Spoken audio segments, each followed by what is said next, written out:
ప్రభు అయిన యేసుక్రీస్తు నామంలో మీ అందరికీ కూడా శుభములు తెలియజేస్తున్నాను. ఈ సాయంకాలము ప్రభు మనందరితో మాట్లాడలాగున ఆయన ఏర్పరిచినటువంటి వాక్య భాగంలో నుంచి కొన్ని విషయాలు మనం తెలుసుకునే ప్రయత్నం చేద్దాం. అలాగే విజయ్ కుమార్ గారు నన్ను ఆహ్వానించినప్పుడు ఈరోజు ప్రత్యేకంగా నా కోసమే ఆయన నిర్వహిస్తున్నారనేది నాకు తెలియదు. మీరు వచ్చేయండి నా 12 ఓకే అని చెప్పారు. నేను కూడా ఓకే ఓకే అని చెప్పాను. కానీ మీ ఇంతవరకు మొదటగా మాట్లాడిన బ్రదర్ ఆయన అంటే టైగర్ అని చెప్పారు. అమ్మో నిజమే, మామూలు టైగర్ కాదు. సో ఆయనంటే ఆయన పిలిచిన తర్వాత నో చెప్తే ఏమవుతుంది మాకు తెలుసు. కాబట్టి నో చెప్పడానికి వీలుండదు. ఓకే అని చెప్పక తప్పదు. కాబట్టి ఓకే అని చెప్పాను. నేను కూడా నిన్న ఏమనుకున్నానంటే ఈరోజు కాదులే 14 అనుకున్నాను. అనుకుని ఆయనకు మెసేజ్ పెట్టినాను, బ్రదర్ 14 కదా ఈరోజు. ఆయన పాపం కొంచెం అంటే ఏదో మెసేజ్ వాయిస్ రికార్డ్స్ పంపించారు, నేను వినలేదు. కానీ నాకు అర్థమైంది, ఆ వాయిస్లో నుంచే టైగర్ వాయిస్ వస్తుంది. నాకు అర్థమైపోయి లేదండి నేను వచ్చేస్తాను, ఏమున్నా ఆపుకుని వచ్చేస్తానని చెప్పాను. సో వచ్చేసాను. అయితే ఎందుకలా అడగాల్సి వచ్చిందంటే మా అమ్మగారికి నిన్న హార్ట్ కొంచెం బ్లాక్స్ ఉన్నాయని చెప్పారు. సో నిన్న హుటాహుటిన ఎమర్జెన్సీకి తీసుకెళ్తే ఇక వాళ్ళు కొంచెం ఇంకా ఆవిడ పెద్ద ఆవిడ కాబట్టి స్టెంట్ వగేరా వేయకుండా మాత్రలు ఇచ్చి పంపించారు. ఇంకా మాత్రలకు ఇంట్లో పెట్టేసి బయలుదేరారు. సో అది స్టోరీ. ఏదేమైనప్పటికీ మీ గ్రామానికి రావటం నాకు చాలా సంతోషంగా ఉంది. మీ గ్రామంలో మీరు నన్ను మీలో ఒకటిగా ఆహ్వానించినందుకు నేను చాలా సంతోషపడుతున్నాను. ఒకవేళ మీలో ఎవరైనా ఆవులించినా లేకపోతే గడియారం చూసుకున్నా నాకు అర్థమైపోద్ది, నువ్వు బోరు కొట్టేస్తున్నావురా ఆపేసేయని. తొందరగా ఆపేస్తాను. సో నన్ను ఆపాలి అని అంటే మీరు చేయాల్సింది చాలా సింపుల్, ఆవులించాలి. ఆవులిస్తే నేను ఆయన వైపు చూసి ఆపేస్తాను. చాలా సింపుల్. చూడండి, లేదు పర్లేదు కానివ్వండి అని అంటే ఇక ఆయన నాకు 2 గంటలు చెప్పమన్నాడు. అంటే ఇప్పుడు టైం 9:15 11:15 అయిపోతుంది. అంటే అలా ఆయన చెప్పలేదు, నేను అలా చెప్తే మీరు ఏమంటారో అని చూశాను. కానీ కొందరిలో సంభ్రమాశ్చర్యాలు కనిపిస్తున్నాయి. వద్దులేండి, 1 గంట మాట్లాడుకుందాం. ఇప్పుడు 9:15 టైం, 10:15కంతా మిమ్మల్ని వదిలేస్తాను. ఆ 10:15 వరకు నేను చాలా పంక్చువల్ టైం. మీరు ఎప్పుడైనా గమనించండి, 1 గంట అంటే 1 గంటే, 45 నిమిషాలంటే 45 నిమిషాలే. 10 గంటలకే వదిలేసే ప్రయత్నం చేస్తాను. ఓకేనా? అయితే వచ్చిన వాళ్ళందరూ కూడా క్రైస్తవ విశ్వాస నేపథ్యంలోనే వచ్చారు అని నేను అనుకుంటున్నాను. నిజమేనా? ఓకే. సో కొన్ని విషయాలు మనం మనసు విప్పి మాట్లాడుకోవటానికి క్రైస్తవ విశ్వాస నేపథ్యంలో నుంచే వచ్చిన వారు ఉంటే కనుక కొంచెం సాధ్యపడుతుంది. అలాగే ఇంతకుముందు గ్రీటింగ్స్ చెప్పినటువంటి పెద్దలందరికీ కూడా నేను కృతజ్ఞతలు తెలియజేస్తున్నాను. నాకు అర్థం కాని విషయం ఏంటంటే మొన్న ఒక వారం కిందట నేను ఇట్లా క్యాజువల్గా మాట్లాడుకుంటే ఓకేనా మీకు, ప్రియులారా అనాలా? అక్కర్లేదు కదా, మామూలుగా మాట్లాడితే వింటారు కదా. లేదు ప్రియులారా నేను మొన్న చికాగో వెళ్ళి తిని అలా చెప్పాలంటే నేను చాలా తిట్ట దాంట్లో. చెప్పమంటారా? మామూలుగా మాట్లాడుకుంటే ఆత్మీయ అనుబంధం ఉంటుంది. సో అందుకు మొన్న అంటే క్రిస్మస్ ప్రోగ్రామ్స్ జరిగే సమయంలో నేను షికాగో వెళ్ళాను. షికాగో వెళ్తే ఒక ఆయన వచ్చి ఇలా చూస్తున్నాడు నన్ను. ఇలా చూస్తున్నానండి, ఏంటి సార్ ఏమైంది సార్ అంటే, టీవీలో కనీసం 65 ఏళ్ళు ఉంటాయి నీకు అనుకున్నా అన్నాడు. కొట్టు అనుకున్నాను. నీకు కనీసం 65 ఏళ్ళు ఉంటాయి అనుకున్నాను, నువ్వేంటి you look so young man అంటున్నాడు. యంగ్ అన్నందుకు సంతోషించాలో, టీవీలో 65 ఉన్న ముసలోడా అంటున్నాడో, రెండిట్లో ఏది తేల్చుకోలేకపోయాను. ఆయన ఏదో అన్నాడు, నేనేదో మీకు చెప్తున్నాను. ఇప్పుడు ఈయన చెప్పడం అవసరమా? పిలిచి హర్ట్ చేస్తున్నారంటే సార్ మీరు మీ ఊరికి? లేదు సార్, మీరు అలా అనుకోకండి సార్. అంటే ఆ యాంగిల్, కెమెరా యాంగిల్లో తప్పు ఉంది. నాలో ఏం తప్పు ఉంది చెప్పండి? నేనేమైనా మారిపోతాను అక్కడికి వెళ్ళంగానే? లేదు, కెమెరా యాంగిల్లో తప్పు ఉంది. వాళ్ళకి సరి చేసుకోవాలి అది కదా. ఇప్పుడు మా హీరో ఉన్నాడు, ఈయన ఏదో కెమెరాలో యాంగిల్ పెట్టావా నువ్వు కూడా 70 ఏళ్ళలాగా అనిపిస్తున్నా? ఓకే, సో ఈరోజు చదివినటువంటి వాక్య భాగంలో ఉన్న లేఖన సారాంశం ఏమిటి అని అంటే, క్రీస్తును లేఖనములలో నుంచి వెతికి తీసుకోవాలి. క్రీస్తుని గురించే లేఖనములన్నీ మాట్లాడుతున్నాయి. క్రీస్తు యొక్క సారూప్యతలోనికి రావటమే లేఖన సారాంశము మనుష్యులకు ఇచ్చినటువంటిది. సో ఆ విషయం గురించి ఈరోజు కొద్ది నిమిషాలు నేను మీతో పంచుకోవాలని అనుకుంటున్నాను. అయితే ఒక క్రొత్త కోణం మీ ముందుకు తీసుకొచ్చే ప్రయత్నం చేస్తాను. ఇది క్రొత్త కోణము అని అంటే మరీ క్రొత్త కోణం ఏం కాదు, ముందు నుంచి మొదటి శతాబ్దం నుంచి ఉన్న కోణమే. కానీ కొద్ది సంవత్సరాలుగా ఈ కోణాన్ని మర్చిపోయారు ప్రజలు, ముఖ్యంగా క్రైస్తవ నేపథ్యం ఉన్నటువంటి వారు. ఈ కోణం పట్ల నేను చెప్పబోయేటటువంటి ఈ కోణాన్ని ఎక్కువగా స్టడీ చేసి ఉండే అవకాశం తక్కువ. ముఖ్యంగా భారతదేశంలో ఒకానొక సమయంలో, అంటే ఒక శతాబ్దం క్రింద చాలా స్టడీ జరిగింది, ఆ తరువాత తగ్గిపోయింది. సో ఇది లేఖన అధ్యయన సదస్సు కాబట్టి, గ్లోరియస్ లేఖన అధ్యయన సదస్సు కాబట్టి కొద్దిగా డీపర్గా వెళ్ళే ప్రయత్నం చేస్తాను. కొద్దిగా డీపర్గా వెళ్ళే సమయంలో మీరు కనుక ఆవులిస్తే నాకు అర్థమైపోతుంది, ఓకే మనం గంట కొడేస్తున్నాం ఇక్కడ అనేసి. మళ్ళీ మామూలుగా మీరు పాపులు, నేను పరిశుద్ధుడిని, నేను పాపిని, మీరు పరిశుద్ధులు, ఈ బాణీకి వచ్చేస్తాను. మళ్ళీ అంత రెగ్యులర్ బాణీకి వచ్చేస్తాను, ఓకేనా? సో ఆది యందు ఇప్పుడు మన విజయ్ కుమార్ గారు ఆయన చేస్తున్నటువంటి పరిచయాల పట్ల నేను గర్వపడుతున్నాను బ్రదర్. దేని విషయంలో గర్వపడుతున్నాను అని అంటే, పిల్లల కోసం ఆయన చేస్తున్నటువంటి ఈ పని, చిల్డ్రన్ హోమ్, పిల్లల కోసం పిల్లలను పెంచడం, ఈ పనులు దేవుడు మనకిచ్చినటువంటి బాధ్యత. దేవుడు లేకపోతే క్రైస్తవ సంఘం మాత్రమే చేయగలిగినటువంటి ఒక విశిష్టమైన బాధ్యత. ఇది అందరూ చేయలేరు. నా భార్య మా ఇంట్లో 14 మంది పిల్లలను పెంచింది. నాకు 2 ఆడపిల్లలు, వాళ్ళతో పాటు మిగిలిన 12 మంది కలుపుకుంటే మా ఇంట్లో 14 మంది. ఆ 14 మందిలో కొంతమందికి పెండ్లిళ్ళు అయిపోయాయి, కొంతమంది కాలేజెస్లో ఉన్నారు, కొంతమంది ఉద్యోగాలు చేస్తున్నారు. అయితే ఇప్పుడున్నటువంటి మొత్తం మా ఇంట్లో 8 మంది ఉంటాం, అంతే 8 మంది ఉంటాం. ఆ 8 మందిలో నేను ఒక్కడే మగపిల్లండి. ఇక నా బతుకు చూడండి. ఒక అమ్మాయి రోజుకు 20,000 పదాలు వాడుతుందంట. 20,000 మల్టిప్లైడ్ బై 7 కొట్టండి సార్, 1,40,000. నేనొక్కడే అలా కూడా బతికున్నాను అని అంటే చూడండి, అర్థం చేసుకోండి ఈ పరిచర్యలో ఉన్న గొప్పతనం. సో విజయ్ కుమార్ గారు అలా అనేక లక్షల పదాలు రోజుకు వినాలని, పిల్లలతో చక్కగా బ్రతకాలని. ఇంకో విషయం తెలుసా, కష్టపడి పనిచేసి అంటే నాకు ఒక చిన్న కంపెనీ ఉంది, ఒక చిన్న వ్యాపారం ఉంది. ఆ వ్యాపారంలో ఒక 50 మంది ఎంప్లాయీస్ ఉన్నారు నాకు. ఆ 50 మంది ఎంప్లాయీస్ మధ్యలో నేను పనిచేస్తాను. దాన్ని బిజినెస్ యాజ్ ఎ మిషన్ అని పిలుస్తాం. అంటే వ్యాపారాన్ని పరిచర్యగా చేయటం. అంటే మనకు మామూలుగా రెగ్యులర్గా కనిపించే మోడల్ ఏంటంటే పరిచర్యను వ్యాపారంగా చేయటం. అలా కాకుండా వ్యాపారాన్నే పరిచర్యగా చేయటం. ఈ మోడల్లో నేను ఎంచుకున్నాను. ఆ ఎంచుకున్న మోడల్లో నేను పనిచేసే రోజు నేను నా భార్య కనీసం రోజుకు ఒక 14 నుంచి 16 గంటలు కష్టపడతాం. కానీ ఈ పిల్లలను, తర్వాత మేము నడిపే అంబులెన్సెస్, తర్వాత మేము కొంతమంది రోడ్డు మీద పడిపోయిన వాళ్ళని తీసుకొచ్చి వారి కట్లు కట్టడం వగేరా.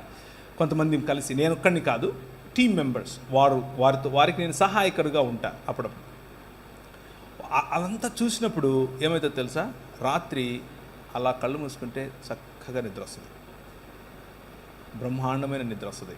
ఏ చీకు చింత ఉండదు. అబ్బా ఈరోజు బతికేమరా అనిపిస్తుంది. So I congratulate you brother for what you're doing. మీరు చేసే పనికి, మీరు చేసే పరిచర్యకు నేను చాలా సంతోషం వ్యక్తం చేస్తున్నాను. నా పట్ల మీరు చేస్తున్న పరిచర్యలో నన్ను భాగస్వామిని చేసి పిలిచినందుకు నేను సంతోషిస్తున్నాను. అయితే కొద్ది సంవత్సరాల క్రితం, దాదాపు 2 సంవత్సరాల క్రితం, 2 సంవత్సరాలు అయిందా? అయింది. దాదాపు 1.5 సంవత్సరం వేసుకోండి క్రితం అయోధ్యలో రామమందిర నిర్మాణం జరిగింది. అయోధ్యలో రామమందిర నిర్మాణం జరిగినప్పుడు మన దేశ ప్రధాని గౌరవనీయులు నరేంద్ర మోదీ గారు వెళ్ళి ప్రాణప్రతిష్ఠ అనే కార్యక్రమంలో పాల్గొన్నారు. ప్రాణప్రతిష్ఠ కార్యక్రమంలో పాల్గొన్నప్పుడు ఆ భవ్య మందిర నిర్మాణాన్ని ప్రపంచమంతా, కనీసం భారతదేశమంతా కూడా హైందవ సాంప్రదాయంలో ఉన్నవారు అనేక భక్తి శ్రద్ధలతో దాన్ని చూశారు. ఇది మనమందరికీ తెలిసిన విషయమే. అయితే ఒక విషయాన్ని మనము చదువుదాం. కొలస్సీలకు రాసిన పత్రిక 2వ అధ్యాయం. నేను ఎంతగా పోరాడుచున్నానో మీరు తెలుసుకొనగోరుచున్నాను. వారు ప్రేమయందు అతుకబడి సంపూర్ణ గ్రహింపు యొక్క సకలైశ్వర్యమును కలిగిన వారై దేవుని మర్మమయ్యున్న క్రీస్తును, అండర్లైన్ చేయండి, దేవుని మర్మమయ్యున్న క్రీస్తును స్పష్టముగా తెలుసుకున్న వారై తమ హృదయములలో ఆదరణ పొందవలనని. ఆదరణ అన్నది క్రీస్తు అనే మర్మమును తెలుసుకుంటే వస్తుంది. వారందరి కొరకు పోరాడుచున్నాను. బుద్ధి జ్ఞానముల యొక్క సర్వ సంపదలు ఆయన యందే గుప్తములై ఉన్నవి. బుద్ధి జ్ఞానములు, వాటి సర్వ సంపదలు ఆయన యందే గుప్తము. గుప్తము అంటే దాచిపెట్టబడి అని, గుప్తములై ఉన్నాయి.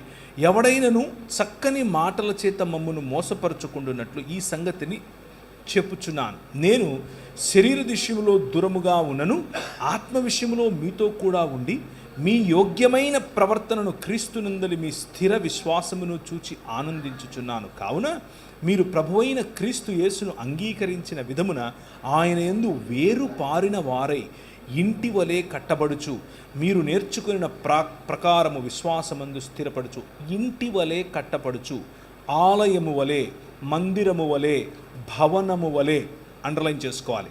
ఆయనను అనుసరింపక మనుష్యుల పారంపర్యాచారమును అనగా ఈ లోక సంబంధమైన మూలపాఠములను అనుసరించి మోసకరమైన నిరర్థక తత్వజ్ఞానము చేత మిమ్మును చెరపట్టుకొని పోవాడెవడైనా ఉండునేమో అని జాగ్రత్తగా ఉండండి. ఏలయనగా దేవత్వము యొక్క సర్వ పరిపూర్ణత శరీరమందు క్రీస్తునందు నివసించుచున్నది. ఈ విషయాన్ని ఈరోజు మీ ముందు ఉంచే ప్రయత్నం చేస్తాను. అయితే ప్రాణప్రతిష్ఠ అన్న విషయంలో మనం ఒకసారి గనక ఈ లోక సాంప్రదాయం, ఈ లోక మర్యాదను గనక చూస్తే, ఇది కేవలం భారతదేశానికి సంబంధించి నేను చెప్పట్లేదు. ఇది మెసొపొటేమియా నాగరికత నుంచి మొదలైంది. మెసొపొటేమియా నాగరికత సిరియనులు అంటే సిరియాక్ భాషలో చేసేటటువంటి, అలాగే జొరతుష్ట్ర అనేటటువంటి జొరాస్ట్రియన్ మతానికి చెందిన వారు, ఇలా వేరు దాన్ని ఏమంటారు, మధ్యధరా ప్రాంతము, అలాగే ఐగుప్తు ప్రాంతము, ఈ 2 ప్రాంతముల మధ్య ఉన్నటువంటి ఆనాడు అబ్రహామును పిలిచినటువంటి ప్రదేశమైన ఏది, ఏం చెప్పాను, మెసొపొటేమియా సివిలైజేషన్. ఆ ప్రాంతంలో కూడా జరిగేటటువంటి తంతు చెప్తున్నాను. ఏం చేస్తాడు అంటే మానవుడు తన పారంపర్యాచారముల చేత చక్కగా నీరు పీల్చుకోనటువంటి, నీరు ఏమాత్రము ఇంకనటువంటి ఒక రాయిని చూస్తాడు. ఆ రాయిని శిల్పి చేతికి ఇస్తాడు.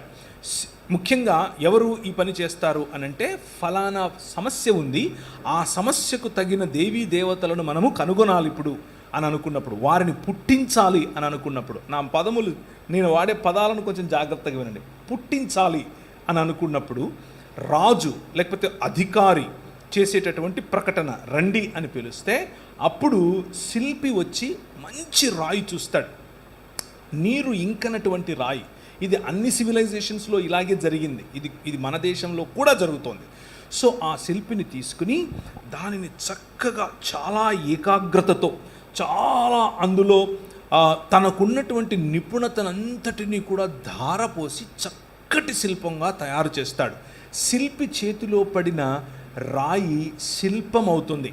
శిల్పమైన రాయిని తీసుకుని రావాలి.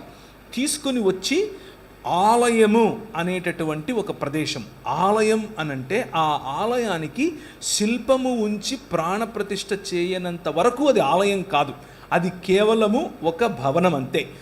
ఆ భవనములోనికి, ఆ భవనము బయట ప్రాంగణాన్ని మన భాషలో చెప్పాలి అని అంటే, వారి భాషా పదములు వాడడం వల్ల పెద్ద లాభం లేదు. మన భాషలో చెప్పాలి అని అంటే యాగభూమి అనొచ్చు, యాగం చేసేటటువంటి, లేకపోతే హోమభూమి అనొచ్చు, హోమం చేసేటటువంటి ఒక ప్రదేశం. ఆలయానికి, ఆలయ ప్రాంగణంలోనే ఉన్నటువంటి ఒక ప్రదేశం. ఆ ప్రదేశానికి తీసుకుని వస్తారు.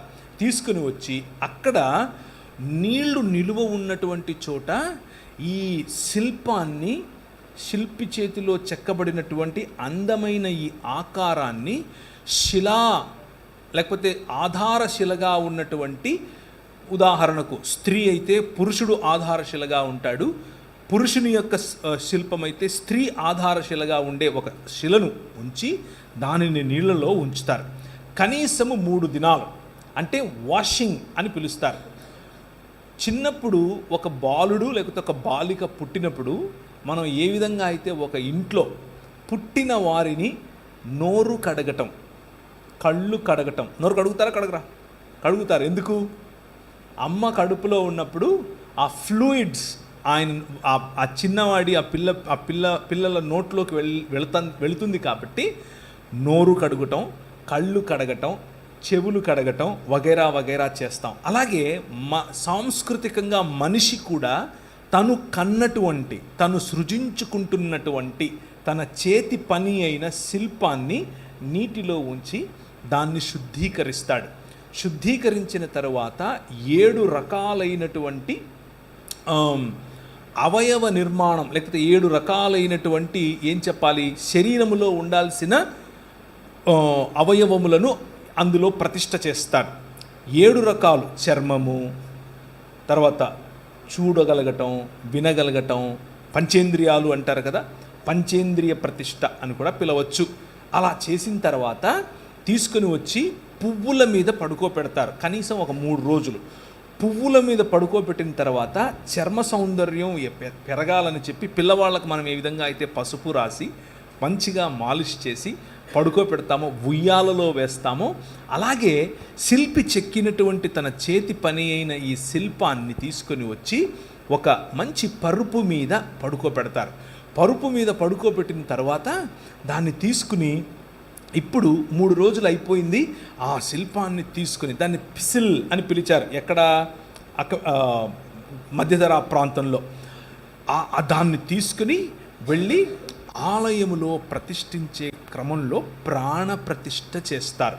ప్రాణప్రతిష్ఠ చేసినప్పుడు వారి చెవులలో, అంటే దానికంటే ముందు కన్నులకు మైనం పూసి కన్నులు తెరవకుండా ఉంచినటువంటి ఆ శిల్పానికి కన్నులు తెరిచే క్రమంలో ఆవును కానీ లేకపోతే పోసినటువంటి ధాన్యాన్ని కానీ చూపిస్తారు. ఎందుకు అనంటే ఆ కన్నులు తెరిచినటువంటి తేజోమయమైన లేదా తేజస్సు కలిగినటువంటి దేవుని యొక్క ఆవాహనాన్ని మనం పట్టుకోలేము, మనం దాన్ని గమనించలేము అన్న భయంతో. ఇదంతా కూడా మనుష్యులు చేస్తున్నటువంటిది. దీన్ని తీసుకుని వెళ్ళి ఒక ఆలయంలో ఉంచి అప్పుడు ప్రాణప్రతిష్ఠగా దాన్ని మంత్రోచ్చరణ చేసినప్పుడు అందులోనికి జీవం, అందులోనికి ప్రాణం అనగా ఉచ్ఛ్వాస నిశ్వాసలు, అలాగే చూపులో ఉన్నటువంటి తేజస్సు వగైరా వగైరాలు వచ్చాయి అని నమ్మి దానిని అర్చకులు వారి యొక్క మంత్రోచ్చరణ చేత అర్చన చేయటం, పూజలు చేయటం మొదలు పెడతారు. ఇది అన్ని సంస్కృతులలో కూడా, ముఖ్యంగా మధ్యధరా ప్రాంతము మరియు మెసొపటోమియా ప్రాంతం నుంచి వచ్చినటువంటి అన్ని సంస్కృతులలో జరిగే తంతు ఇదే. అక్కడక్కడ మంత్రోచ్చరణ వేరుంటుంది, మంత్రాలు వేరే ఉంటాయి, పద్ధతులు వేరే ఉంటాయి, కానీ ఓవరాల్గా జరిగేటటువంటి తంతు అయితే ఇదే. ఎందుకు ఇదంతా చెప్తున్నావు, మాకు లేఖనం చెప్పడానికి కదా పిలిచాను అని అనుకుంటున్నారా? Now you open Genesis chapter 1. ఇప్పుడు ఆదికాండం 1వ అధ్యాయాన్ని చూడండి. ఈ లోక మర్యాదకు దేవుని మర్యాదకు ఉన్నటువంటి తేడా. దేవుడు, మీరు చదివిందే, ఎప్పుడూ చదువుతూ వచ్చిందే, నేను కొత్తగా చెప్పేదేమీ కాదు, మీరు ఇంటికి వెళ్ళిన తర్వాత కూడా దాన్ని బేరీజు వేసుకుని చదివే ప్రయత్నం చేయండి. దేవుడు తను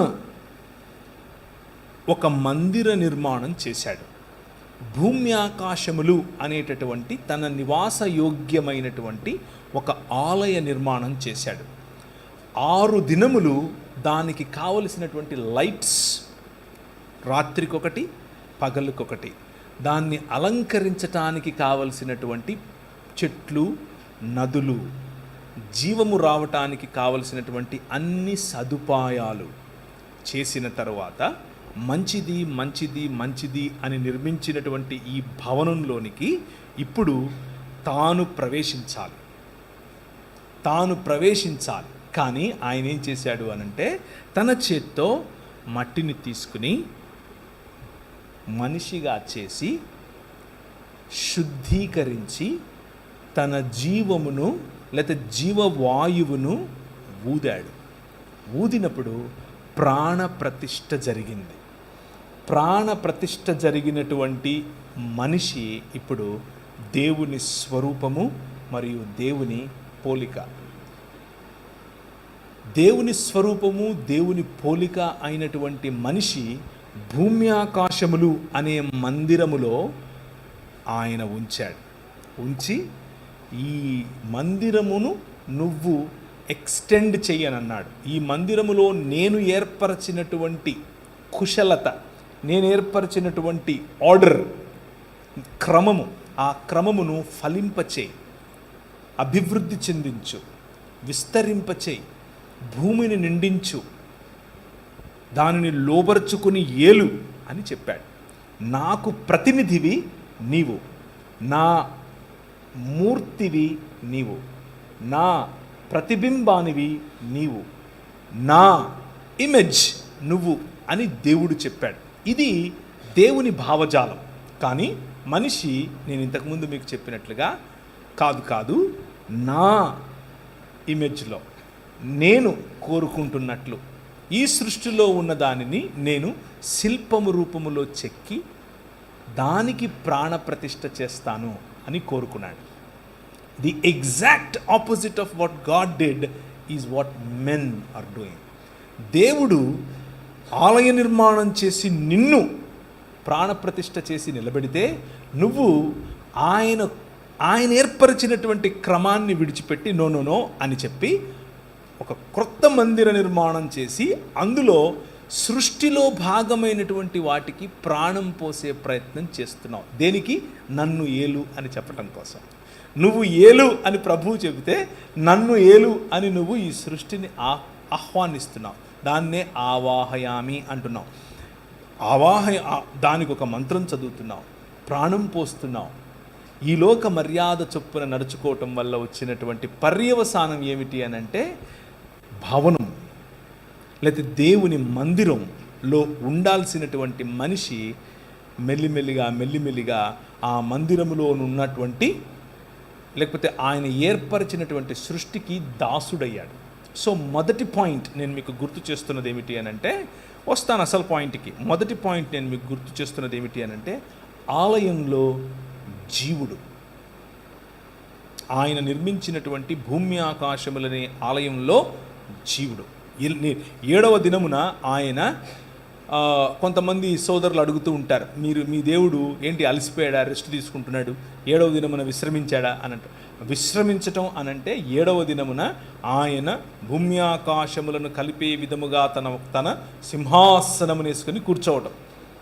సో హీ రెస్టెడ్ దేర్ అనంటే హీ సాట్ ఆన్ హిస్ దాని throne to rule over this world. ఈ ప్రపంచాన్ని ఏలటానికి ఆయన భూమి తన పాదపీఠముగాను, ఆకాశము తన సింహాసనముగాను, అనగా తను నివసించు స్థానముగా, తను ఏలే స్థానముగా ఆయన కూర్చున్నాడు.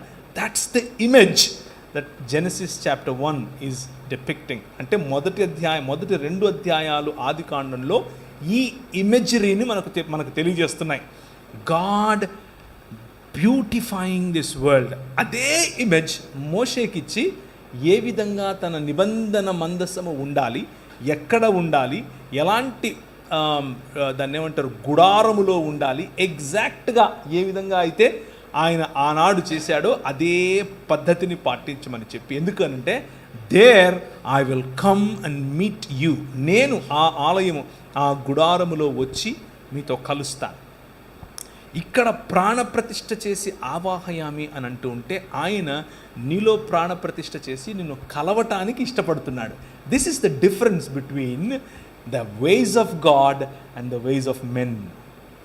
దేవుని మార్గములకు మనుష్యులు ఏర్పరచుకున్నటువంటి పారంపరాచారములకు లేకపోతే ఈ లోక మర్యాదకు ఉన్నటువంటి తేడా. ఇప్పుడు యేసుక్రీస్తులో ఉన్నటువంటి మర్మమును గురించి మనం చూద్దాం.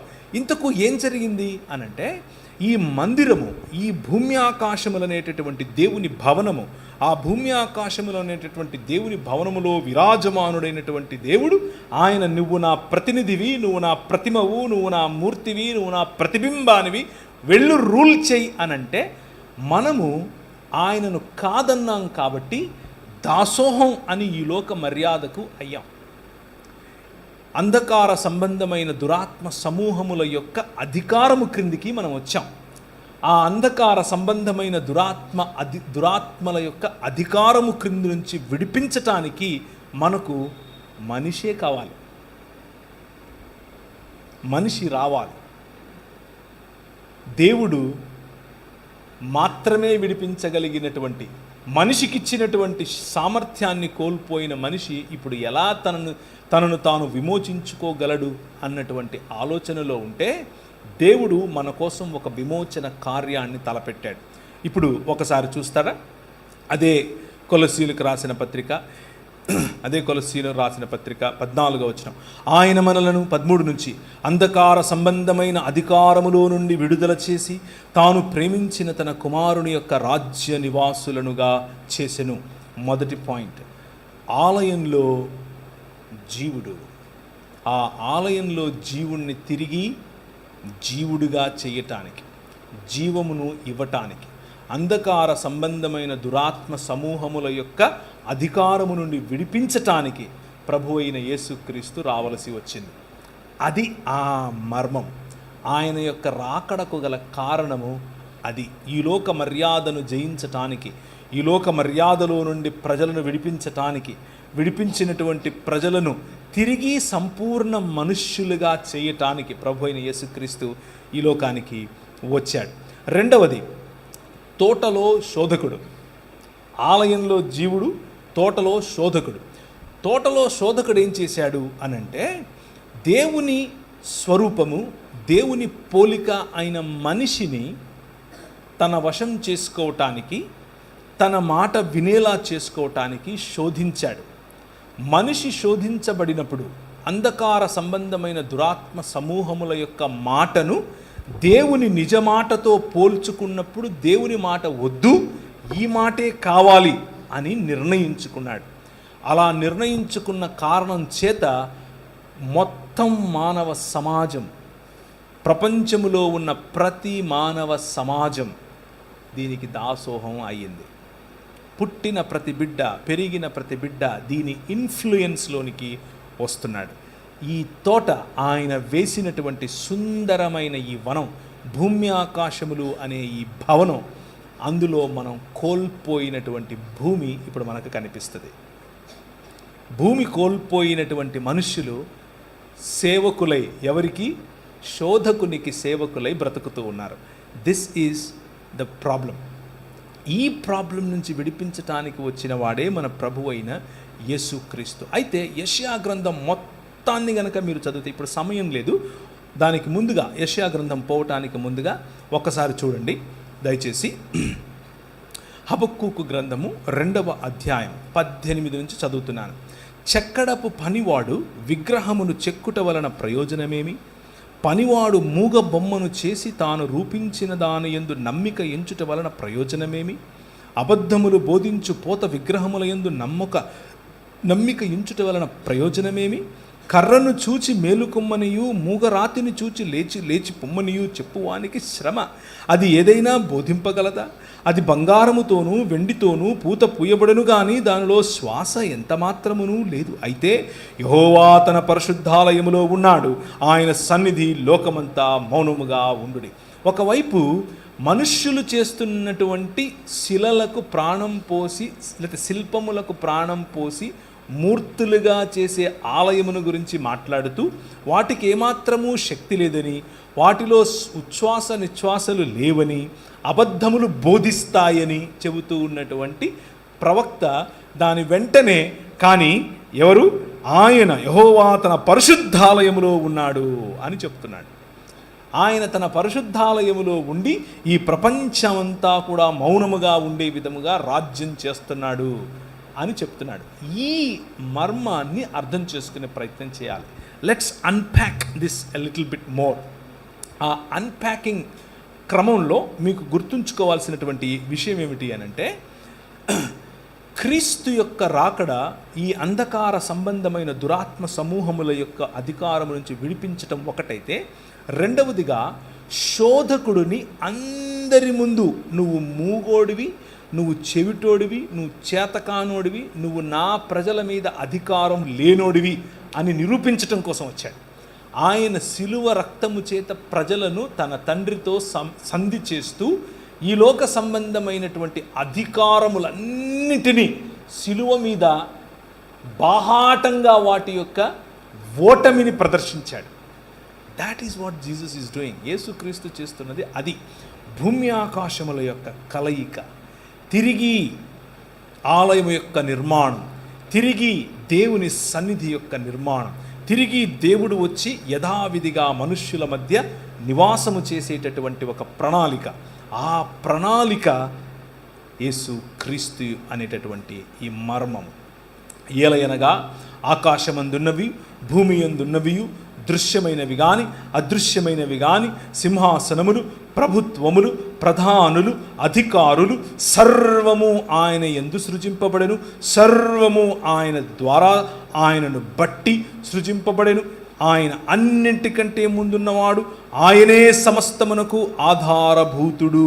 ఆయన యందు సర్వ సంపూర్ణత నివసింపవలెననియు ఆయన శిలువ రక్తము చేత సంధి చేసి ఆయన ద్వారా సమస్తమును, అంటే అవి భూలోకమందున్నవైనను పరలోకమందున్నవైనను వాటన్నిటినీ ఆయన ద్వారా తనతో సమాధానపరచుకునవలనని తండ్రి అభీష్టమాయను. ఇది ప్రణాళిక. ప్రభు అయిన యేసు క్రీస్తులో ఉన్న మర్మం ఏమిటి అని అంటే, నేను చచ్చిపోతాను, పరలోకం పోతాను కాదు, అది మతం. ప్రభు అయిన యేసు క్రీస్తులో ఉన్న మర్మం ఏమిటి అని అంటే, unity of heavens and earth, భూమి ఆకాశముల కలయిక, అధికారములన్నీ తిరిగి ఆయన చేతిలోనికి రావటం, రాజ్యములన్నీ తిరిగి ఆయన రాజ్యముగా మారటం, శోధకుడి యొక్క మూతి పళ్ళు రాలగొట్టడం. అందరూ అనుకున్నారు, ఏంటి ఊగులాడెత్తున్నాడు పైన, నిన్ను నువ్వు కాపాడుకోలేవా అని ఒకడు అంటున్నాడు, నువ్వు దిగిరా అని ఒకడు అంటున్నాడు, ఒకడేమో పక్కలో పొడిచి చచ్చిపోయడం లేదో చూస్తున్నాడు. కానీ ఆయన అంత భయంకరమైనటువంటి శోధన, అంత భయంకరమైనటువంటి వయలెన్స్, మనిషి ఏర్పరచుకున్నటువంటి విగ్రహములు, మనిషి ఏర్పరచుకున్నటువంటి లోక మర్యాద. విగ్రహము అనంటే నేను ఉదయం మొదట్లో నేను చెప్పినట్లుగా నీరు పీల్చుకోనటువంటి రాయి, దానిని చక్కగా చెక్కినటువంటి శిల్పి, ఇది మాత్రమే కాదు. మనిషి చాలా చక్కగా ఏర్పరచుకున్నటువంటి కులం, చాలా జాగ్రత్తగా తయారు చేసుకున్నటువంటి మతం, చాలా పొదుపుతో సంపాదించుకునేటటువంటి ధనం, ఇలాంటి అనేక భావజాలాలు మనిషి పైన ఏలుతున్నాయి. ఈ భావజాలాల నుంచి విడిపించటం, మనిషిని మనిషితోనూ మనిషిని దేవునితోనూ కలపటం. ఈ క్రైస్తవ లోకంలో ఎంతమంది ఈరోజు విగ్రహారాధనలో ఉన్నారో చెబితే మీకు అసలు అర్థం కాదు. విగ్రహారాధన అని అంటే వెళ్ళి రాయి ముందో రప్ప ముందో తలంచటం కాదు, అవి బొమ్మలు. బొమ్మకు విగ్రహానికి ఉన్న తేడా ఏమిటి అని అంటే, ప్రతి విగ్రహము వెనుక ఒక భావజాలం ఉంటుంది. ఆ భావజాలం మనిషి పైన రాజ్యం చేస్తుంది. కానీ మనిషే దేవుడు ప్రాణప్రతిష్ఠ చేసినటువంటి ఆయన ప్రతిబింబం అనే భావజాలం నుంచి మనం వస్తున్నాం. ఈ భావజాలానికి ఆ భావజాలానికి పడదు. అది మనం అర్థం చేసుకోవాలి. అలా అర్థం చేసుకోకపోతే మెల్లిమెల్లిగా మనకు తెలియకనే ఈ లోక మర్యాదలోనికి జారిపోతాం. ఇది విగ్రహము కాదులే అని అనుకుంటూనే విగ్రహాన్ని మన నెత్తిన పెట్టుకుంటాం. దీన్ని తాకడమో దీన్ని చేయడమో వల్ల ఏమో కాదులే అని అనుకుంటూనే ఈ లోక మర్యాద మన పైన తాండవం చేస్తుంది. అలా తాండవం చేసినప్పుడు సాంస్కృతికంగా ఉన్నాములే అని అనుకుంటూ అటువైపు వెళుతూనే మన జీవితాలను సర్వనాశనం చేసుకుంటాం. జాగ్రత్త. తోటలో శోధకుడు చాలా శక్తివంతుడు. నీకు తెలియని రీతిగా నీ దగ్గరికి వస్తాడు. ఆలయంలో ఉన్న జీవుడు ఆయన ప్రతిబింబం, ఆయన యొక్క ప్రతిమ మరియు ఆయన యొక్క ప్రతినిధి అని దేవుడు చెబుతూ ఉంటే, తోటలో ఉన్న శోధకుడు నీ ప్రతిబింబంగా నీకు దేవుణ్ణి చేసుకో, నువ్వు ఏర్పరచుకున్నటువంటి నీ సిస్టంలో మనుషులను నువ్వు రాజ్యం చెయ్యి అని చెప్తాడు. స్త్రీ పైన పురుషుణ్ణి రాజ్యం చేయిస్తాడు, పురుషుని పైన స్త్రీని రాజ్యం చేయిస్తాడు, కులం చేత రాజ్యం చేయిస్తాడు, ధనం చేత రాజ్యం చేయిస్తాడు. ఏదో ఒక రకంగా కట్లలో కట్టి పడేయటమే వాడికి ఉన్నటువంటి శోధకుడికి, తోటలో ఉన్న శోధకుడికి ఉన్నటువంటి ప్రధాన లక్ష్యం. ఏదో ఒక రకంగా సంకెళ్ళు బిగించటమే వాడి ప్రధాన లక్ష్యం. అలా సంకెళ్ళు బిగించే క్రమంలో నీకు ఇచ్చినటువంటి కొద్దిపాటి అధికారంలో, పిలాతు అన్నట్లుగా, నీకు ఒక విషయం తెలుసా, నేను అనుకుంటే నిన్ను ఫ్రీ చేస్తానంటే ప్రభు ఇలా చూసి అన్నాడు, క్యా బాత్ కర్ రే జీ తుమ్, ఏం మాట్లాడుతున్నావు నువ్వు, నేను ఇస్తే తప్ప నీకు ఎక్కడి నుంచి వస్తుంది అధికారం? తెలిసి తెలియనటువంటి మాటలతోనే మీ దగ్గరకు వచ్చి ఏం నేర్పుతాడు అనంటే, నా దగ్గర అధికారం ఉంది, అది నేను మీకు ఇచ్చే ప్రయత్నం నేను మీకు ఇస్తాను. దాన్ని ఎలా ఇస్తాను అనంటే, మీ తోటి వాళ్ళ కట్లు విప్పడానికి కూడా మీరు మీ దగ్గర అధికారం ఉంటుంది అని చెప్తారు.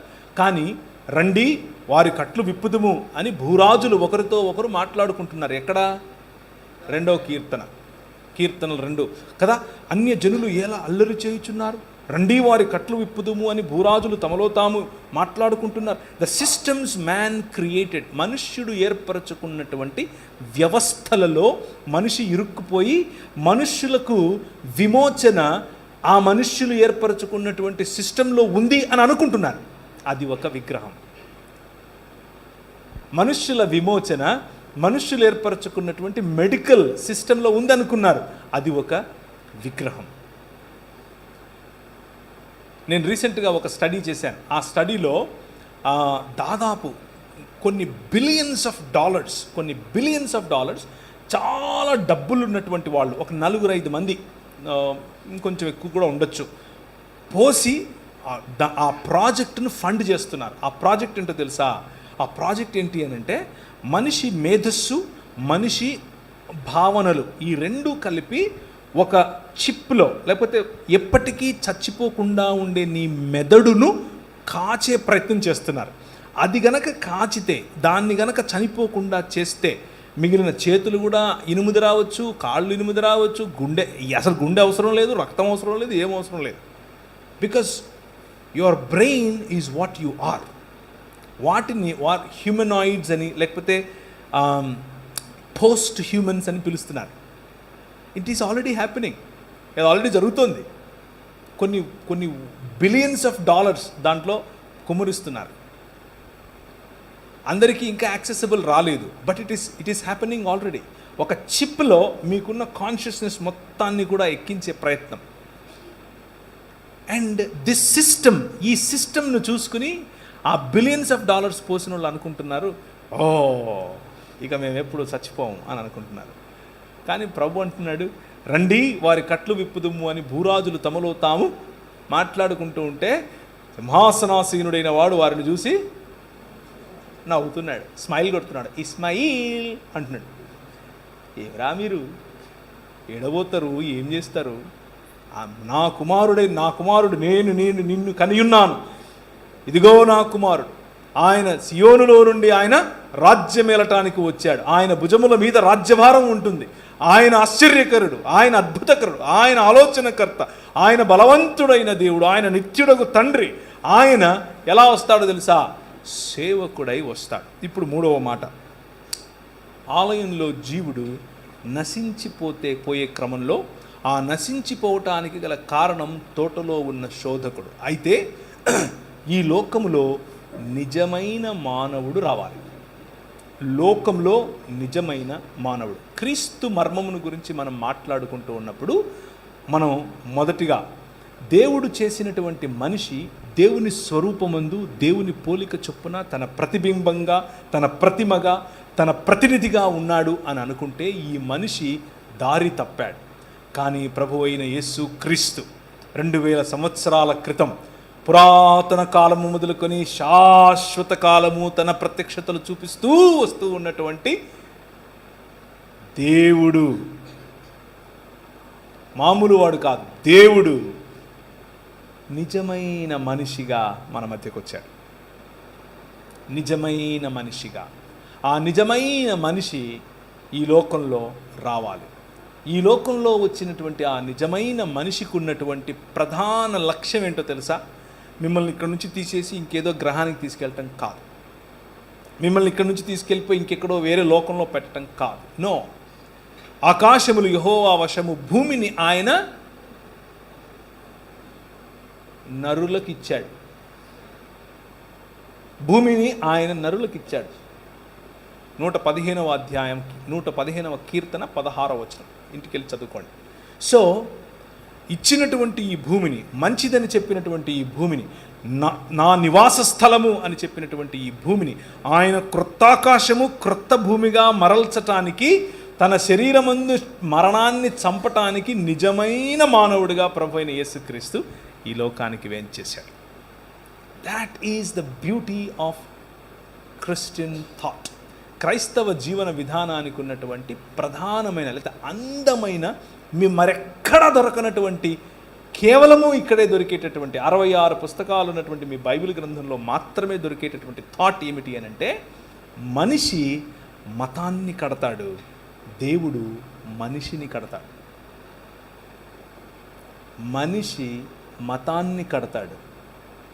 మతం నిన్ను చంపుతుంది, మతం నిన్ను విభజిస్తుంది. అది క్రైస్తవ మతమైనా సరే.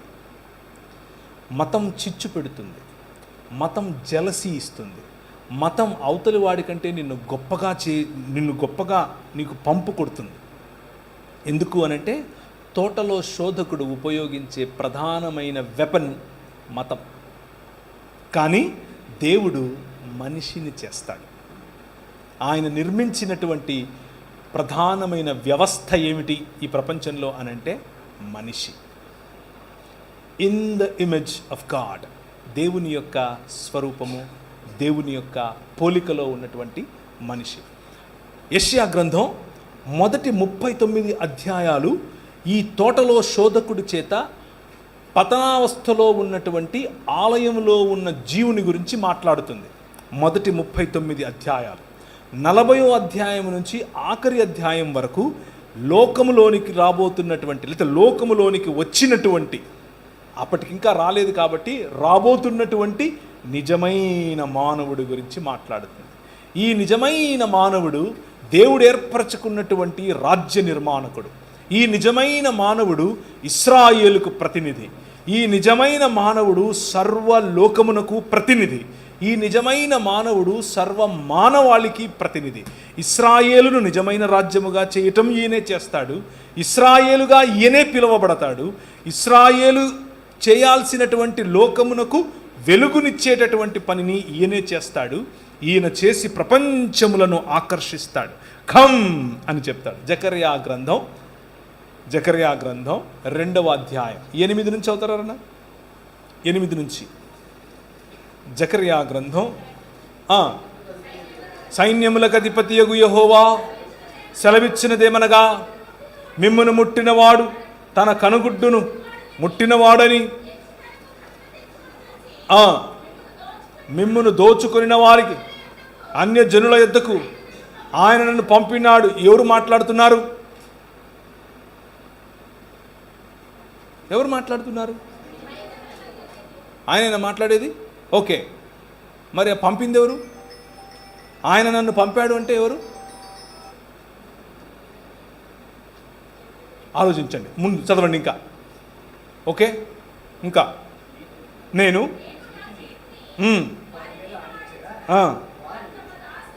దోపుడు సొమ్ము అవుతారు. Okay,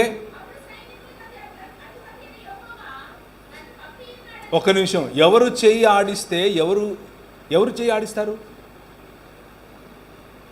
think about it. ఎవరు చెయ్యి ఆడించటం వలన వీళ్ళ అన్య జనుల అంటే వీళ్ళు దోపుడు సొమ్ముగా మారతారు? ప్రవక్త? జకర్యానా? పోనీ జెరుబ్బాబేలా? ఇశ్రాయేలా? ఎవరు? ఇంకా చదవండి. నేను వచ్చి మీ మధ్య నివాసం చేస్తాను. ఓకే, ఎవరు మాట్లాడుతున్నారు? యెహోవా మాట్లాడుతున్నాడు. ఏమని? నేను వచ్చి మీ మధ్య నివాసం చేస్తాను. The promise of God always. మొత్తం బైబిల్ గ్రంథంలో దేవుడు చేసినటువంటి ప్రధానమైన ప్రామిస్, వాగ్దానం ఏమిటి అని అంటే, I will come and dwell among you. నేను వచ్చి మీ మధ్య నివాసం చేస్తాను. మిమ్మల్ని తీసుకొని ఎక్కడికో పోతాను కాదు, నేను వచ్చి మీ మధ్య నివాసం చేస్తాను. అబ్రహాముకి ఇచ్చింది ఇదే, నోవహుకు చెప్పింది ఇదే, ఇశ్రాయేలుకు చెప్పింది ఇదే, మోషేకి చెప్పింది ఇదే, ప్రవక్తలకు చెప్పింది ఇదే, ప్రభు అయిన యేసు క్రీస్తులో జరిగింది ఇదే. కంటిన్యూ.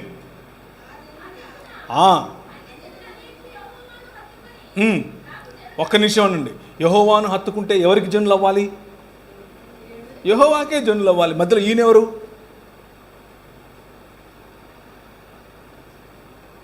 మధ్యలో ఈయనెవరండి? సరే చదవండి. ఆ దినమున అనేకులు అన్య జనులు యెహోవాను హత్తుకుని నాకు జనులవుదురు, నేను మీ మధ్య నివాసము చేదును. అప్పుడు ఒక్క నిమిషం ఉండండి. ఎవరు పంపుతున్నారు? యెహోవా పంపుతున్నాడా? ఓకే, అది పక్కన ఫైనల్, అది ఫైనల్. నెక్స్ట్ వచనం చదవండి.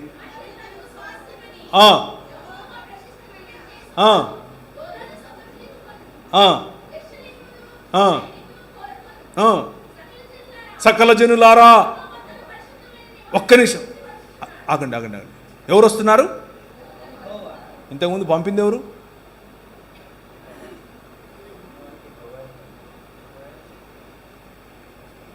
యెహోవా పంపాడు.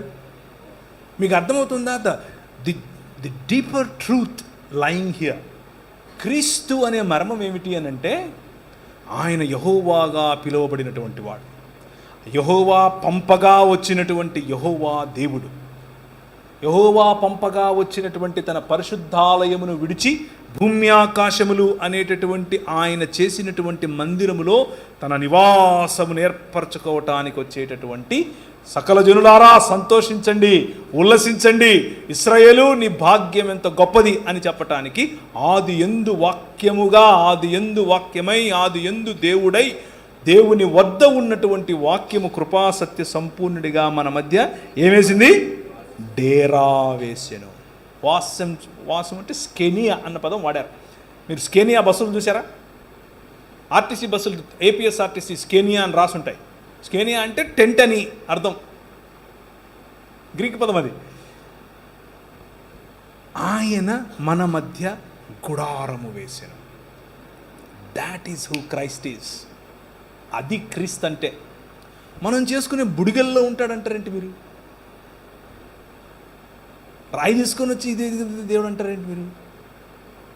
నీళ్ళల్లో పెట్టి కడుగుతారు పిల్లోడిని పుట్టినట్టు. ఆయన మిమ్మల్ని శుద్ధి చేశాడు. మీరేదో పంచేంద్రియాలు పెడతానంటున్నారు. ఆయన మీకు ఏమిచ్చాడు? పంచేంద్రియములు ఇచ్చాడు. ఆయన మీకు బుద్ధినిచ్చాడు, తెలివినిచ్చాడు. మీరు తీసుకొచ్చి పూల మీద పడుకోబెడతారంటే మన స్కిన్ తాకి చూడండి ఎలా ఉంటుందో. మీరేం తెచ్చి మళ్ళీ కళ్ళకు మైనం పెట్టడం ఏంటి, తీయటం ఏంటి? ఆయన ఏం చేశాడు? లోకమునకు వెలుగై నీకు వెలుగునిచ్చాడు. నువ్వు కళ్ళు తెరిస్తే ఆయన వెలుగు కనిపిస్తుంది. ఇక్కడి నుంచి వచ్చే వెలుగు చూడలేనంతది అది కాదు, అది లోక మర్యాద. ఆయన ఇచ్చే వెలుగు లేనిదే నువ్వు చూడలేవు. కూర్చున్నటువంటి వారికి నేను ఇచ్చే పిలుపు. Is there anybody sitting here? ఎవరైనా ఇక్కడ కూర్చొని ఉన్నారా ఈ రాజుతో పరిచయం లేని వాళ్ళు? యెహోవా పంపగా వచ్చినటువంటి యెహోవాతో పరిచయం లేని వాళ్ళు మతంలో ఉన్నారు, చర్చికి వస్తున్నారు, ఊదిబత్తీలు టెంకాయలు లేవు, అవన్నీ ఓకే, బాగానే ఉంది. కానీ ఈ క్రీస్తుతో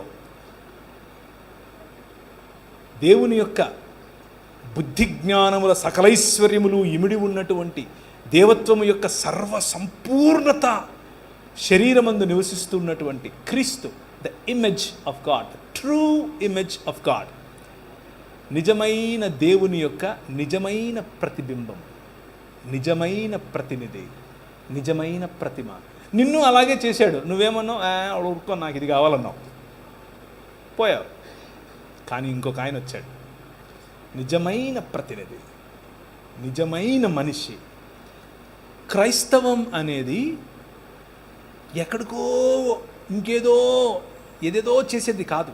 క్రైస్తవం అనేది మనిషిని నిజమైన మనిషిగా మార్చే మార్గం. అందుకే క్రీస్తు వచ్చాడు. That is the beauty of Christianity. క్రైస్తవం యొక్క ప్రధాన లక్ష్యం ఏమిటి అని అంటే, to bring humans back to their original self. పాపము అన్న పదానికి నిర్వచనం ఏమిటి అని అంటే, హమర్తియ అన్న పదం వాడారు గ్రీకులో. హమర్తియ అనంటే మిస్సింగ్ ద మార్క్, గురి కోల్పోవటం. దీనికి గురేంటి? నేను మాట్లాడితే దాని గురేంటి? దీని శబ్దాన్ని పట్టుకొని మీకు వినిపించేది. దీనికి గురేంటి? నన్ను చూపించడం, అంటే నన్ను రికార్డ్ చేయటం. దీని గురేంటి? అది చూసేదాన్ని దీనిలో కనిపించాలి. మనిషి గురేంటి? మనిషిగా బతకాలి, మనిషిగా బతకాలి. ఆయన రంగరించి పోసిన మైక్గా ఉండాలి. నా ఉద్దేశం అది. కెమెరాగా ఉండాలి. కెమెరా నేను మైక్ పని చేస్తానంటే కుదరదు. మనిషి చేసింది అదే. మనిషి నువ్వు మనిషిగా ఉండరా అంటే లేదు నేను పశువును అవుతాను అన్నాడు. ఎలుగుబంటిని తీసుకొచ్చి దేవుడు అన్నాడు. ఏనుగు నా దేవుడు అంటాడు. తొండ మీద వచ్చి కూర్చొని పాటలు పాడతాడు. పులిని చూసి దేవుడు అంటాడు. సాటి మనిషిని చూసి దేవుడు అంటాడు. అరే నువ్వు మనిషిరా బాబు అని అంటే లేదు నేను దేవుడిని అవుతానంటాడు. అటు దేవుడు కాలేదు, ఇటు మనిషి కాలేకపోయాడు. అదే సమస్య. దాన్నే పాపం అంటారు. Very simple. Bible talks about sociological issues లాగా, అంటే సమాజానికి సంబంధించినటువంటి కోణాన్ని మీ ముందుకు తీసుకొస్తున్నా. మనిషి ఆ విధంగా బ్రతకలేకపోయాడు కాబట్టే మనుష్యత్వం కోల్పోయాడు. దేవుడిచ్చినటువంటి మహిమను కోల్పోవటం అని అంటే చావు తెచ్చుకోవటం, చచ్చిపోవటం. ఈ సృష్టిని ఏలాల్సినటువంటి వాడు సృష్టిలో ఉన్నటువంటి లాస్, సృష్టిలో ఉన్నటువంటి ఈ సృష్టిలో ఆయన ఏర్పరిచినటువంటి నియమాలకు బానిసయ్యాడు మనిషి. కానీ నీటి మీద నడిచేవాడు, అలలపైన నడచిన, ఈ లాస్ పనిచేయవు ఈ నిజమైన మనిషి పైన. He walks on the water. యాక్చువల్గా మనము తిరిగి ఆయన మహిమలోనికి ప్రవేశించినప్పుడు గొళ్ళెం పెడితే లోపలికి వచ్చేస్తాడు ఆయన. వచ్చాడా లేదా సార్? తిరిగి లేచినప్పుడు when you kill the death, నువ్వు ఈ మరణాన్ని చంపి బయటకు వచ్చినప్పుడు ఈ లాస్ నీ మీద పనిచేయవు. You gonna have a different body ఈ శరీరం ఉంటుంది. నువ్వు నన్ను గుర్తుపడతావు. ఈ బట్టలు వేసుకుని మా దగ్గరికి వచ్చాడు, మా ఊరికి ప్రవీణ్ విడిపోయాడు, గుర్తుపడతావు నన్ను. నేను నిన్ను చూస్తాను, వాళ్ళ బాగున్నావా, నిన్ను చూశాను. We will see each other, we will know each other. You can touch me, I can touch you.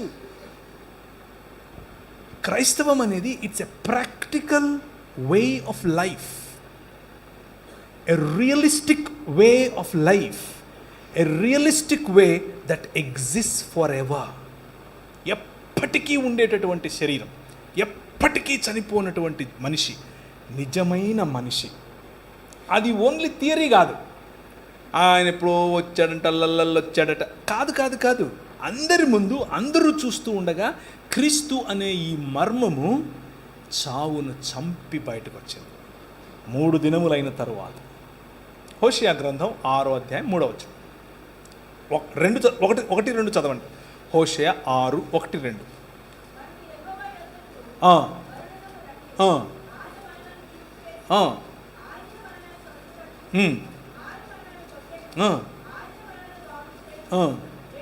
రెండు దినములైన తరువాత ఆయన మనలను బ్రతికించును, మనము ఆయన సముఖమందు బ్రతుకున్నట్లు 3వ దినమున.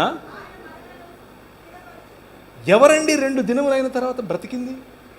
3వ దినమున ఇంకెప్పుడూ చావనటువంటి జీవితాన్ని ఎవరండి తీసుకొచ్చింది? You understand what I'm saying? ఇశ్రాయేలు అది క్లెయిమ్ చేస్తుంది. ఇశ్రాయేలు అంటున్నాడు. హోషే గ్రంథకర్త ఏం చెప్తున్నాడంటే, ఇశ్రాయేలుతో మనం ఆయన వైపు తిరుగుదాం రండి, 2 దినాలు అయిన తర్వాత ఆయన మనల్ని బ్రతికిస్తాడు. ఎందుకంటే మనం ఇప్పుడు చెరలో ఉన్నాం, చెరలో ఉన్నటువంటి సావడమే, కానీ ఆయన బ్రతికిస్తాడు. 3వ దినమున ఆయన సముఖమందు బ్రతుకున్నట్లు, ఎప్పటికీ ఆయన సముఖమందు బ్రతికేటటువంటి ఒక జీవితాన్ని ఇశ్రాయేలు కోరుకుంటే, ఇశ్రాయేలు చేత కాకపోతే ఇశ్రాయేలు ప్రతినిధి ప్రభు అయిన యేసు క్రీస్తు వచ్చాడు. He killed the death. మరణం అనేటటువంటి ఈ లోక పారంపర్యాచాల కారణం చేత ప్రభువును తిరస్కరించడం వల్ల మనం తెచ్చుకున్నటువంటి మరణం అనే ముళ్ళు, మరణమా నీ ముల్లెక్కడా అని పిలవటానికి ఆయన మరణాన్ని ఆలింగనం చేసుకొని విరిచిపారేశాడు. That is what Christ has done. అది యేసుక్రీస్తు చేసినటువంటి పని. ఇప్పుడు మార్గం సుగమం, మీ ఎదుట మార్గం సుగమం. మీరు మతంలో, క్రైస్తవ మతంలో బైబిల్ చదవటం, ప్రార్థన చేయటం ఇవన్నీ ఓకే, కానీ ఈ మార్గం తెలుసా మీకు? ఆయన చూపించిన ఈ మార్గం మరణాన్ని చంపే మార్గం, శత్రువును గెలిచే మార్గం. ప్రేమతో పగవాడి అక్కడెక్కడ వెళ్తూ ఉంటే పరిగెత్తుకుని పోయి నేనే అని ఆలింగనం చేసుకోవటం. అవతలోడు దూషిస్తూ ఉంటే, తిడుతూ ఉంటే వాడిని నవ్వుతూ చూసి గాడ్ బ్లెస్ యూ బ్రదర్ అని అంటే వాడి నెత్తి మీద నిప్పులు పోసినట్టు ఉంటుంది. Do you know this way? మీకు ఈ మార్గం, దేవుని మార్గం అర్థమవుతుందా? That is your call. అది మీ పిలుపు. క్రైస్తవ సంఘం కేవలం భక్తి లేకపోతే భజన చేసుకుని ఒకానొక రోజు చచ్చిపోవడానికి మనం ఇక్కడ లేము. That is not what we are called for. అది కాదు మనం పిలువబడింది. మనం పిలువబడింది మచ్ బిగ్గర్ ప్రాజెక్ట్, ఇంకా చాలా పెద్ద ప్రాజెక్ట్. ఏంటి ఆ project? The project of bringing humans to new humanity. మనుష్యులను నిజమైన మనుష్యత్వం వైపుకు పిలిచేటటువంటి project. Calling people to a resurrected life. పునరుత్థానం చెందినటువంటి శరీరముల వైపుకు పిలిచేటటువంటి పిలుపు. అన్నిటినీ మించి క్రీస్తును పోలిన మానవత, నిజమైన మనుష్యత్వం. ఇది క్రైస్తవం. నిజమైన మనుష్యత్వం. ఈ లోకంలో నిజమైన మానవుడు. ఆయన అదృశ్య దేవుని స్వరూపి అయి సర్వ సృష్టికి ఆది సంభూతుడై ఉండులాగున ఆయన ఏం చేశాడు? తన కుమారుని యందు మనకు విమోచననిచ్చాడు. అలాగే ఆయన మరణములో నుంచి ఆది సంభూతుడై బయటకు వచ్చాడు. So that you all can come back to life or you all can resurrect. మీరు ఆయన తరువాత ఆయన మార్గమును అనుసరించిన కారణం చేత పునరుత్థానులవ్వాలని, ఆయన సముఖమందు ఎల్లప్పుడూ ఈ భూమిని స్వతంత్రించుకొని, నూతనాకాశమును నూతన భూమిని స్వతంత్రించుకొని బ్రతకాలని, మూడవ దినమున ఆయన సముఖమందు స్థిరపడాలని తండ్రి అభీష్టం. మత ప్రాతిపదికన 4 రోజులు బ్రతికేసి వెళ్ళిపోదాం అని అనుకుంటే this way will disappoint you. ఈ మార్గం నిన్ను డిసప్పాయింట్ చేస్తుంది. కానీ మరణాన్ని చంపాలి, నూతన సృష్టిగా మారాలి, క్రీస్తును పోలిన జీవన విధానంలోనికి రావాలి అని అంటే welcome to a new way. And that is ఆయన కడుతూ ఉన్నటువంటి క్రొత్త ఇల్లు, ఆయన కడుతున్నటువంటి క్రొత్త ఆలయం, ఏ చేతి సహాయము లేకుండా తీయబడినటువంటి రాయి, ఆధారశిల, ఇంతింతై మహాపర్వతమై ప్రపంచమంతటా వ్యాపించే ఆధారశిల. ఆ ఆధారశిల పైన నిజమైన మానవుడు యేసు క్రీస్తు మీ హృదయముల యందు ప్రతిష్ఠ చేస్తే, మీ హృదయముల యందు ఆయనను ప్రతిష్ఠించుకుంటే బ్రతుకుతారు. You will live. మనము బ్రతుకున్నట్లు యెహోవా వైపుకు మరలదము రండి. Now let me ask you simple question. మీరు ఏర్పరచుకున్నటువంటి మీ హృదయాల్లో మీ పైన రాజ్యమేలుతున్నటువంటి వ్యవస్థలు ఏంటివి? కొంతమందికి అది డబ్బు, కొంతమందికి కులం, కొంతమందికి మినిస్ట్రీ ఎక్కడన్నా అవుతుందా? ఎస్. కొంతమంది వాళ్ళు ఏర్పరచుకున్న మినిస్ట్రీ వాళ్ళకొక విగ్రహం, వాళ్ళకొక వ్యవస్థ, దాని చేత పరిపాలించబడుతూ ఉంటారు. కొంతమంది వాళ్ళు ఏర్పరచుకున్నటువంటి కులం, మతం, వర్గం, ప్రాంతం, దేశం, ఇవన్నీ వేరు వేరు వ్యవస్థలు. ఆ వ్యవస్థలు ఒక ఐకాన్ను ఏర్పరచుకొని, ఆ వ్యవస్థలకు ఒక బొమ్మ ఏర్పరచుకొని, వాటిలో ఈ వ్యవస్థ ప్రాణం పోస్తుంది. అది మిమ్మల్ని ఏలుతుంది. ఏం ఏలుతుంది మిమ్మల్ని ఈరోజు? Think about it. క్రీస్తు మార్గములో కాక, క్రీస్తు మీ పైన ఏలటం కాక, ఏ వ్యవస్థ మీ పైన ఏలుబడి చేస్తుంది అని ఒక్కసారి ఆలోచించాలి. ఒక్కసారి కనుక డీపర్గా మీరు ఆలోచిస్తే చాలా బొమ్మలు బయటకు వస్తాయి. తవ్వే కొద్దీ ఆయన అన్నారు పురుషోత్తమ చౌదరి, త్రొవ్వుతున్న కొలది పెరుగు తరగదునా. అది మనిషి. వన్ సోల్ ఫోకస్, ఒకే ఒక్క ఫోకస్. ఏమిటి అని అంటే క్రీస్తును పోలిన మానవత. మనిషిని హిందువుగా చూడొద్దు, ముస్లింగా చూడొద్దు, క్రైస్తవుడిగా చూడొద్దు, బౌద్ధుడిగా చూడొద్దు. మనిషిని మనిషిగా చూడొద్దు. కష్టమా? చాలా కష్టం. చాలా ఈజీగా, చాలా కష్టం. మతం తట్టుకోలేదు, బట్టలు చింపేసుకుంటుంది. నిజంగానే అంటే ప్రభు అయిన యేసు క్రీస్తును చంపింది ఎవరు అంటే మతమే కాదా?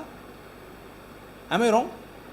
పిలాతు చేతులు కడిగేసుకున్నాడు, నాకెందుకు రా బాబు, లే చంపండి అని అన్నాడు. మతం నిజమైన మనిషిని చూస్తే బట్టలు చింపేసుకుంటుంది. ప్రధాన యాజకుడు అన్నాడు, యూదుల రాజుకు క్రీస్తు. ఏమి నువ్వు అన్నావు? అవును, నువ్వు అన్నట్టే. మనుష్య కుమారుడు ఆకాశ మేఘారుడై దిగివచ్చుట మీరు చూస్తారు అని అంటే ఇంతకంటే ఎక్కువ సాక్ష్యం కావాలని బట్టలు చింపుకున్నాడు. మతము తట్టుకోలేదు మనిషిని. Try to live a real human life. నిజమైన మనిషిగా బ్రతికి చూడు. మతం మెల్లిమెల్లిగా తన పట్టు కోల్పోతుంది. That's what Paul did. పౌలు చేసింది అదే. పౌలు ఛాలెంజ్ చేసినటువంటి, అంటే ఈ లోకంలో ఉన్నటువంటి నిజమైన మానవుడు ఛాలెంజ్ ఏమేమి చేశాడు తెలుసా? మొదటిది, రెండవ మందిరపు యూదా సమాజము యొక్క విగ్రహములను ఛాలెంజ్ చేశాడు.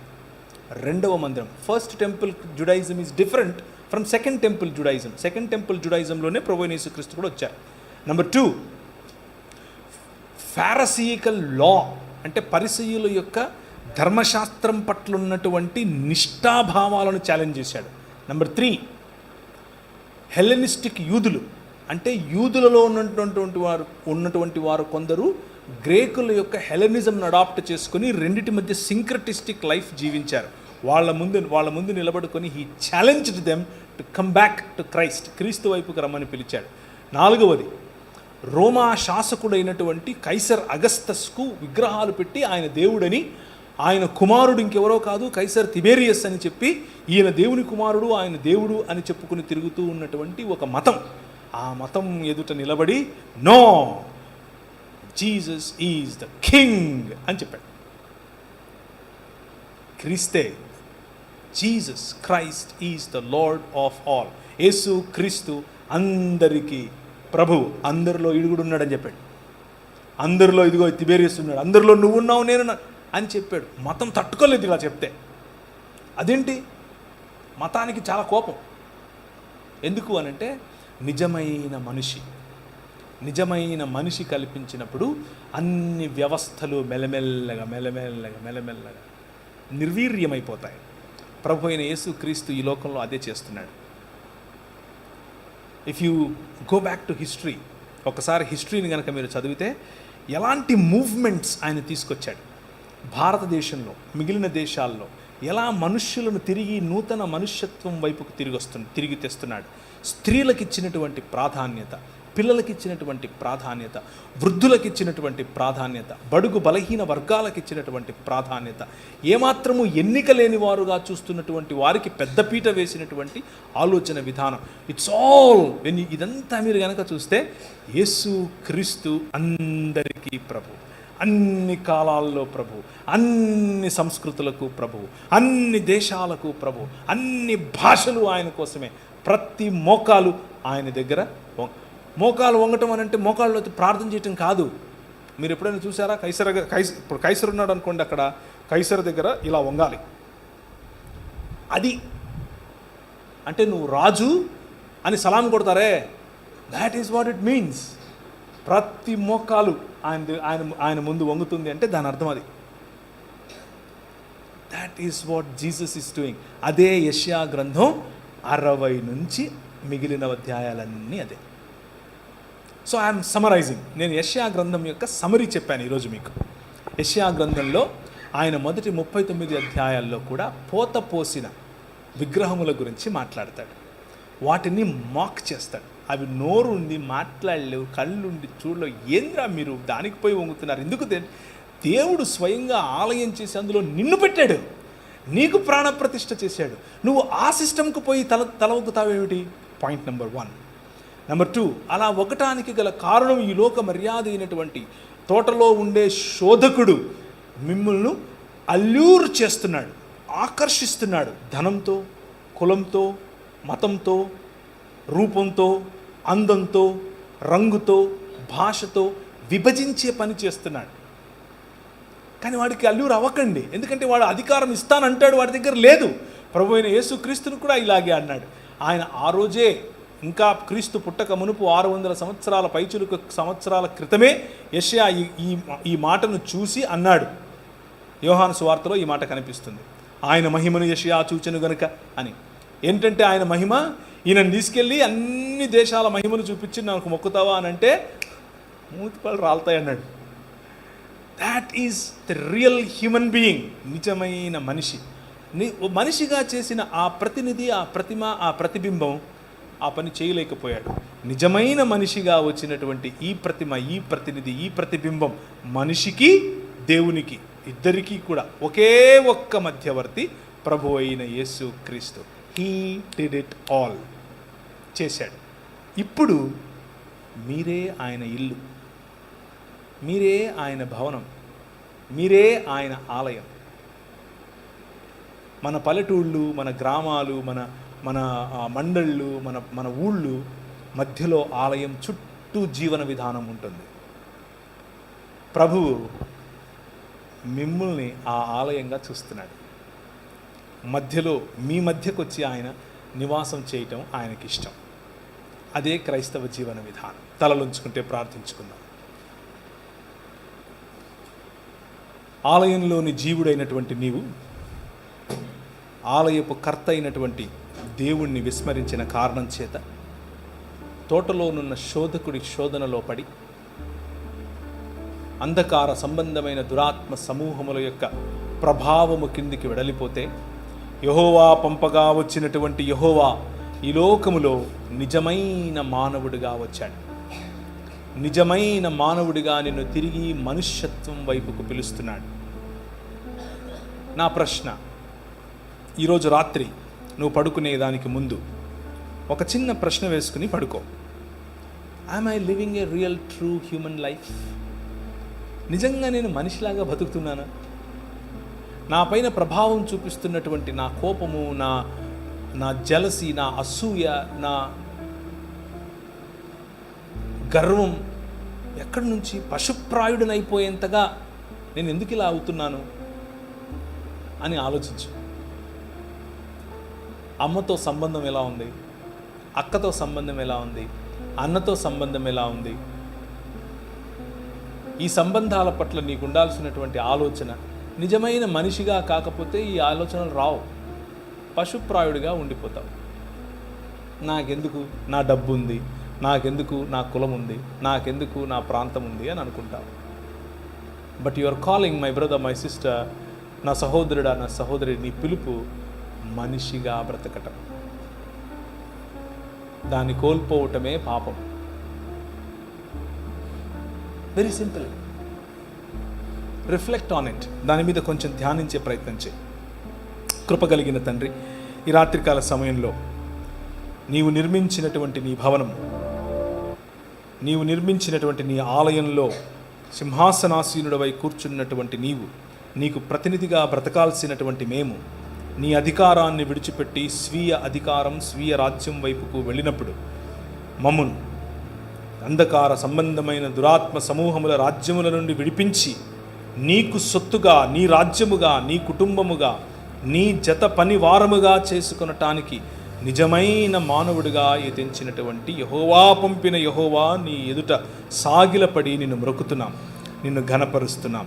నీవు తప్ప వేరొక దేవుడు లేడు, నీవు తప్ప వేరొక దైవం లేదు, నీవు తప్ప వేరొక అలీజెన్స్ లేదు, నీవు తప్ప వేరొక రాజు లేడు అని మా నోటితో ఒప్పుకొని నిన్ను ఘనపరిచి, నిన్ను స్తుతించి, నీకే మా స్తుతి, మా ఆరాధన సమర్పిస్తున్నాం. ఇదిగో ప్రభువా, చేరి వచ్చిన ప్రతి ఒక్కరూ నీ పట్ల నీ కరుణ గల హస్తము పట్ల, నీ కనికరము గల చూపు పట్ల, నీ యొక్క సన్నిధి మాధుర్యం పట్ల, నీ ముఖ కాంతిని గైకొనాలన్న ఆలోచనతో వచ్చినారు.